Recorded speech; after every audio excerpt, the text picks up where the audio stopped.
લ્યો બેન, મહાદેવભાઈની ઓળખાણને કારણે ચપટી વગરતા કામ થઈ ગયું. નહીતર આટલી માહિતી મેળવતા કમસે કમ 10 દિવસ થાય. થેન્ક યુ ભાઈ. મહાદેવ કાકાએ પણ એ જ કહ્યું કે તમે છો એટલે વાંધો નહીં આવે. ને ભાઈ, તમને વાંધો ના હોય તો હું અહીંયા બેસીને આ કાગળિયા ચેક કરી શકું? હા હા, કોઈ જ વાંધો નહીં. શાંતિથી બેસો અને બધું જોઈ લો. અને કોઈ પણ પ્રશ્ન જેવું લાગે ને તો મને પૂછજો.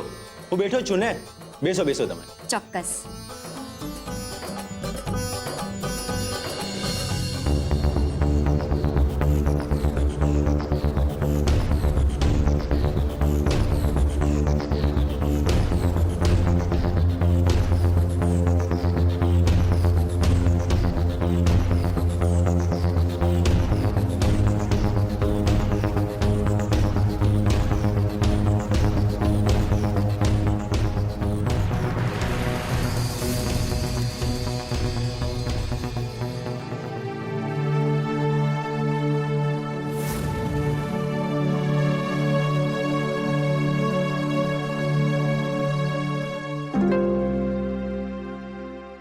ભાઈ, એક કામ કરું, હું તમને થોડીક વાર એને ફોન કરું છું. હા હા, બોલો બેન. આ મને જરા સમજાયું નહીં. સમજાવો ને. શું નથી સમજાતું, બતાવો તો.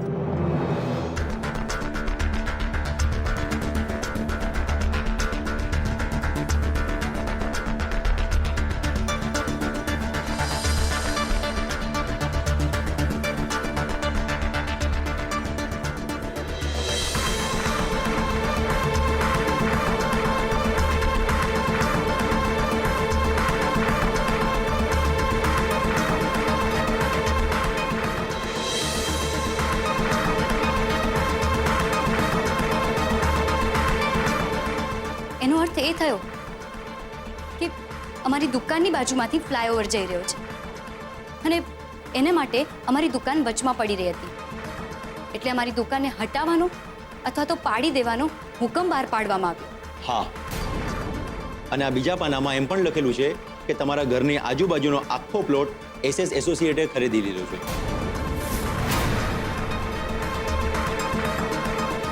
એટલે આજે નહીં તો કાલે અમારું ઘર પણ ખાલી કરાવી દેવામાં આવશે. હા,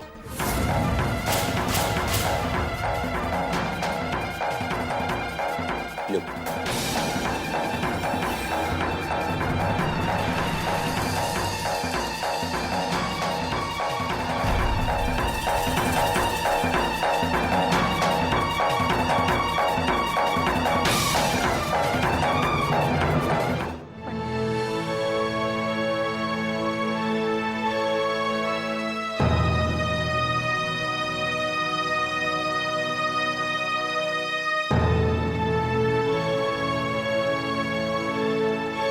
કિંજલ બેટા,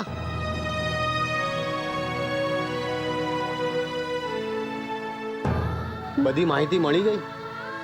માહિતી નહીં કાકા, એવું લાગે છે કે જાણે સરકારે કોઈ મૃત્યુનો વટહુકમ બહાર પાડી દીધો છે. વાંચ્યું નહીં તમે આમાં કે શું લખ્યું છે?